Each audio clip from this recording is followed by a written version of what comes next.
Hello, en esta ocasión el tema es flujo sanguíneo renal.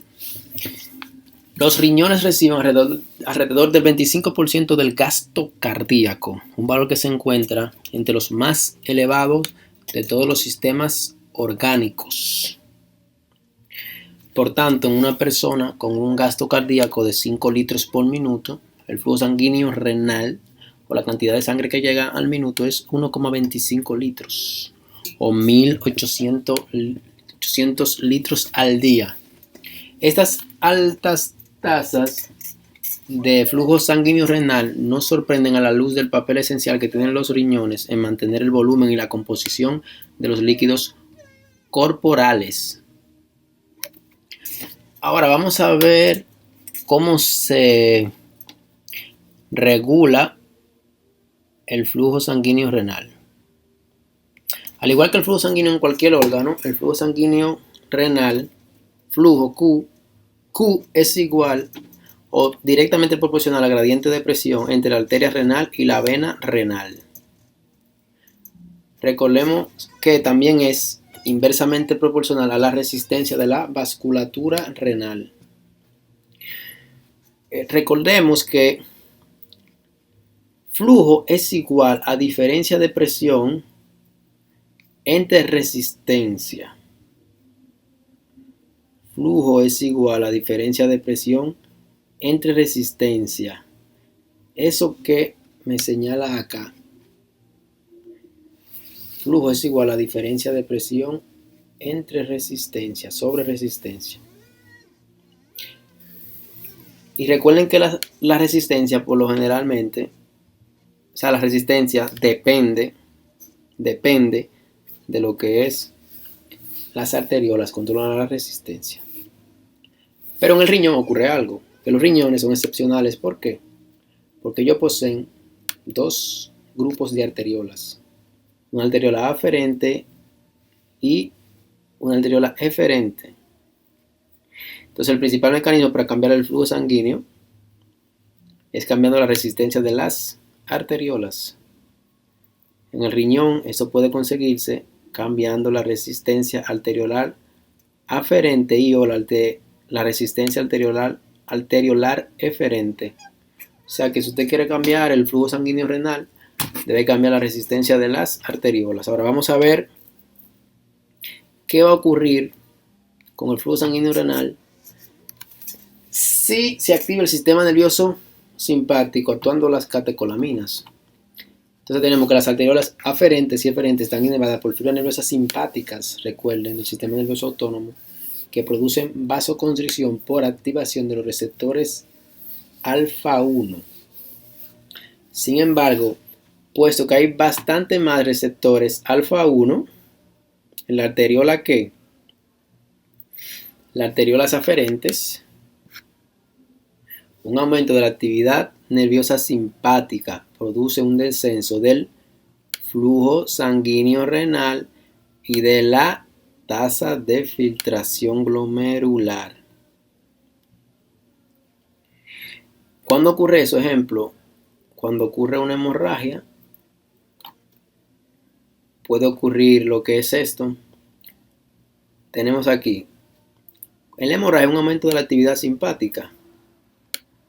Y esa actividad simpática activa los receptores alfa 1 renales. Entonces existe una vasoconstricción de las arteriolas aferentes que va a reducir el flujo sanguíneo renal y la tasa de filtración glomerular. Por lo tanto, el sistema cardiovascular intentará elevar la presión arterial incluso a expensas del flujo sanguíneo a los riñones. O sea que va a evitar que se filtre la sangre y por lo tanto va a disminuir la producción de orina. Ok, ahora vamos a verlo acá. Tengo la arteriola aferente, arteriola eferente. Aquí eso sería el glomérulo, que es una red de capilares rodeado por la cápsula de Bowman. Aquí es el espacio de Bowman. Vamos a colocar el espacio de Bowman donde está aquí. Espacio de Bowman. Y ese sería el túbulo proximal. Entonces, aquí yo tendría capilares peritubulares, ¿verdad? Al lado del túbulo renal. Aquí tendría capilares. Entonces, en el video anterior yo le había mencionado que buscará la diferencia entre reabsorción y secreción. Se lo voy a mencionar aquí, mire. Si la glucosa aquí pasa desde el glomérulo hacia el túbulo proximal y se devuelve hacia la sangre, o sea, al capilar peritubular, eso se denomina reabsorción. Ahora, si la sustancia viene desde la sangre hacia la luz del tubo, eso es secreción. Entonces, para que una sustancia se reabsorba, necesita primero que necesita pasar por el glomérulo hacia el túbulo renal, eso se llama filtración, para luego que irse a la sangre y en el mecanismo que se conoce como, en lo que se conoce como reabsorción. Ok, entonces habíamos quedado que aquí teníamos al túbulo proximal, acá todo eso es el túbulo proximal, arteriola aferente, por acá vendría la sangre viene por aquí, colocar la roja, de color rojo, mira aquí. ¿Qué sucede? ¿Qué hace la adrenalina? Habíamos mencionado las catecolaminas.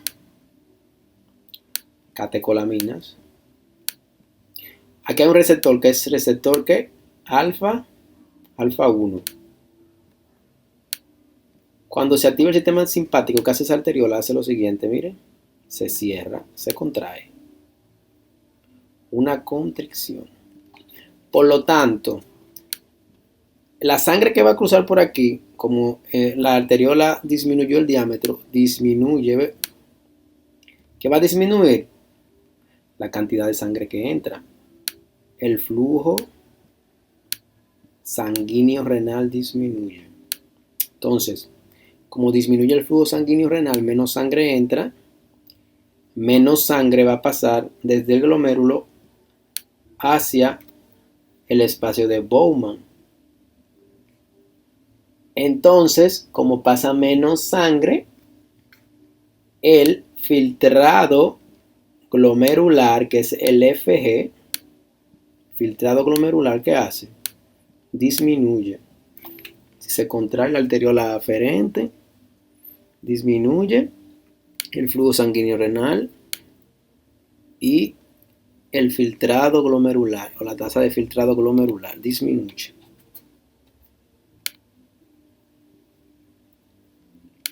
Ahora veremos la otra condición sobre la regulación del flujo sanguíneo renal. Acá la tenemos. La función de la angiotensina 2. La angiotensina 2 es un vasoconstrictor que se puede revisar en mi canal el sistema renina-angiotensina aldosterona, que la angiotensina sirve para regular lo que es la presión arterial. Entonces tenemos que ella controlar la arteriola tanto aferente como inferente. El efecto de la angiotensina sobre el flujo sanguíneo renal está que claro. Lo veremos ahora. Contraer ambas arteriolas. Sin embargo, la arteriola aferente, la eferente es más sensible. La eferente es más sensible. Dije aferente, pero no. Eferente, mírenlo acá. La eferente es más sensible a la angiotensina 2. Entonces, Esta diferencia de sensibilidad, en contraste de la aferente, tiene consecuencia en la tasa de filtrado glomerular, claro, lo veremos a continuación. Entonces, brevemente, las concentraciones bajas de angiotensina 2 producen un aumento de la tasa de filtrado glomerular porque contrae la arteriola eferente. O sea, si se le administra dosis baja de angiotensina 2, la angiotensina 2 contrae la eferente. ¿Qué pasará con la sangre? Vendrá por acá al glomérulo y poca sangre pasará hacia los capilares ventriculares. No sé, ¿qué va a ocurrir? Esa sangre, la que llega al glomérulo, se va a filtrar. ¿Por qué? Se va a filtrar porque al contraer la arteriola eferente, aumenta aquí la PC. ¿Qué es PC? La presión capilar. Recuerden la fuerza de Frank-Starling, se aumenta la presión capilar aquí, va a aumentar la filtración glomerular.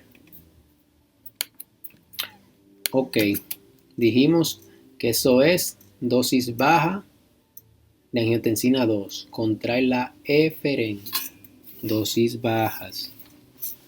Vamos a ver. En caso de una hemorragia, la pérdida de sangre reduce la presión arterial que activa el sistema renina-angiotensina-aldosterona. La concentración elevada de angiotensina 2, como en la hemorragia, es elevada, junto con el aumento de actividad nerviosa simpática contra las arteriolas aferentes y eferentes, y entonces reduce la tasa de filtrado glomerular TFG y el flujo sanguíneo renal. O sea, que durante la hemorragia, tanto la angiotensina 2 como la actividad nerviosa simpática mediada por catecolaminas contrae las arteriolas. ¿Cuáles? Las dos. La aferente por la catecolamina y también por la angiotensina, y la eferente por la angiotensina 2. Entonces, ¿qué va a ocurrir? Disminución de ¿qué? Del flujo sanguíneo renal y de la tasa de filtración glomerular. Lo vemos aquí de la siguiente manera. Hay una hemorragia, la catecolamina va a cerrar acá,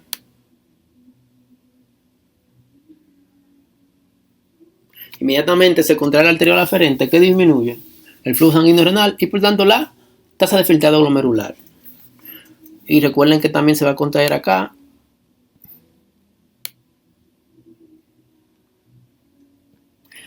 que va a disminuir lo que anteriormente mencioné. ¿Por qué va a disminuir? Porque llegará menos sangre. Si llega menos sangre, se filtra menos.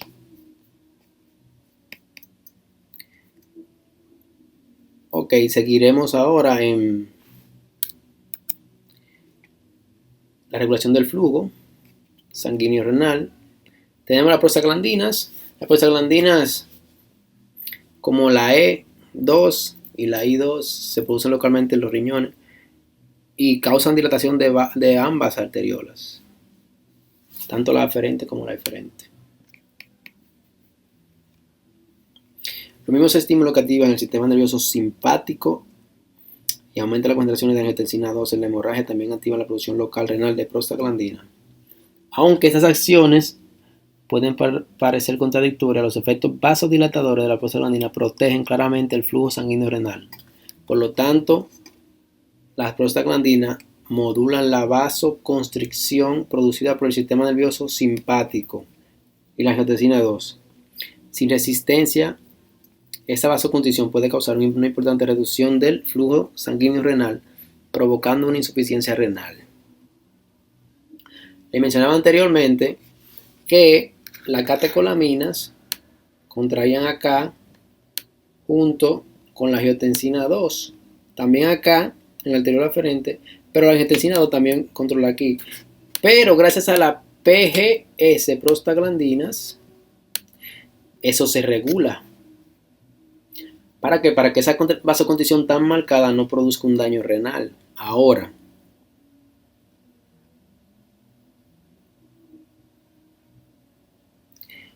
algo importante que tenemos que tener pendiente es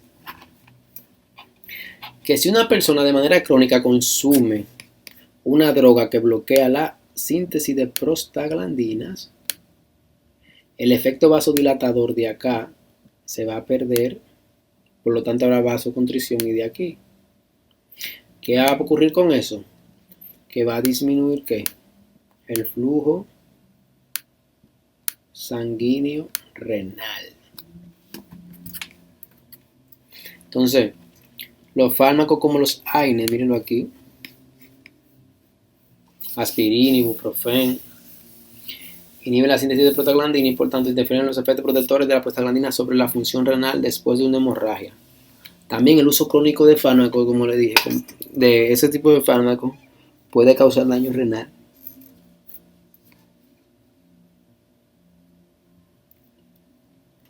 Tenemos una catecolamina, que es la dopamina, que es un precursor de la noradrenalina, que tiene acciones selectivas sobre las arteriolas en varios lechos vasculares. La dopamina en concentraciones bajas dilata este tipo de arteriolas cerebrales, cardíacas, esplácnicas y renales. Nos interesa por el momento las renales y contrae las arteriolas del músculo esquelético y cutánea. O sea que al administrar dopamina la sangre se dirige desde el músculo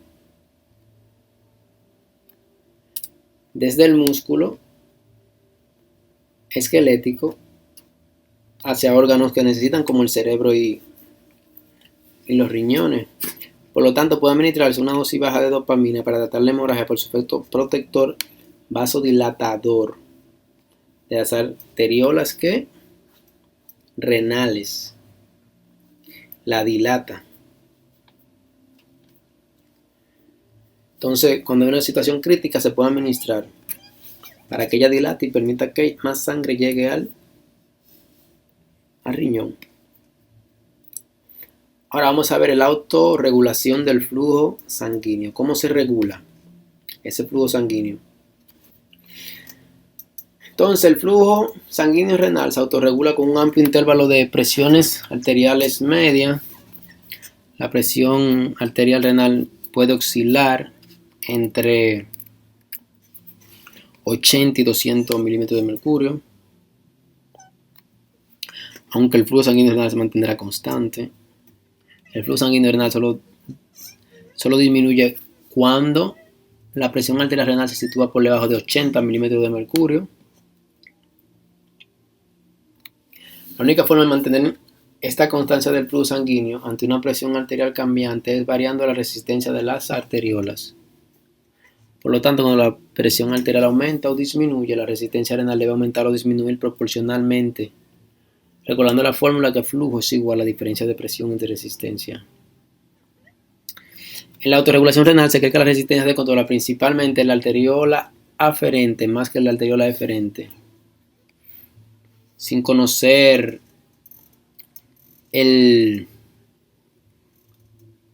no se conoce totalmente el mecanismo de autorregulación, pero el sistema nervioso autónomo no interviene, porque un riñón denervado trasplantado se autorregula también como un riñón intacto. Las principales teorías que explican la autorregulación renal son un mecanismo miógeno y una retroalimentación tubuloglomerular. Veremos eso ahora. Hay una hipótesis miógena o miogénica que establece que un aumento de la presión arterial estira los vasos sanguíneos, provocando una contracción refleja del músculo liso en las paredes de los vasos sanguíneos. Por consiguiente, un aumento de la resistencia al flujo sanguíneo. El mecanismo de la contracción inducida por estiramiento comporta la apertura de canales de calcio activados por estiramiento en la membrana celular del músculo liso. Al abrirse estos canales, entra más calcio en la célula del músculo liso vascular, causando más tensión en la pared del vaso sanguíneo. Entonces, esta hipótesis explica se explica de la siguiente forma. Los aumentos de la presión arterial renal estiran las paredes de las arteriolas aferentes que responden contrayéndose. La contracción arteriolar aferente aumenta la resistencia arteriolar aferente y el aumento de la resistencia compensa el aumento de la presión arterial y el flujo sanguíneo renal se mantiene constante. Ahora tenemos la retroalimentación túbulo-glomerular. Es un mecanismo de autorregulación también. Entonces, el aumento de la tasa de filtración glomerular genera un incremento de la liberación de soluto y agua a la región de la mácula densa del túbulo distal inicial, que detecta algunos de los componentes de la carga aumentada liberada. O sea, ya sensa que iones, veremos qué es lo que va a sensar la mácula densa. La mácula densa es parte del aparato justaglomerular, responde a la mayor carga liberada en secreción de una sustancia vasoactiva que contrae las arteriolas aferentes. La vasoconstricción local de las arteriolas aferentes normaliza el flujo sanguíneo renal y la tasa de filtrado glomerular, es decir, que hay una autorregulación. Respecto al mecanismo de retroalimentación túbulo-glomerular, quedan dos preguntas por responder. Número 1. ¿Qué componente líquido tubular es detectado por la mácula densa? Los candidatos son sodio, cloro, calcio o la osmolaridad total. ¿Qué sustancia vasoactiva es secretada por el aparato justaglomerular para actuar localmente en las arteriolas aferentes? Aquí los candidatos son la adenosina, prostaglandina y las cininas. Algo importante aquí es que dependiendo que se filtre, la mácula densa va a sensar esa cantidad, entonces va a liberar adenosina o prostaglandina o cininas para llevar a cabo el mecanismo de autorregulación del flujo sanguíneo renal que se denomina retroalimentación túbulo-glomerular. El aparato justaglomerular va a segregar sustancias que ya mencioné. ¿Y quién es que va a sensar eso? La mácula densa aquí arriba, que es parte del aparato justaglomerular. Muy bien, el próximo video será filtración glomerular. Saludos, shalom.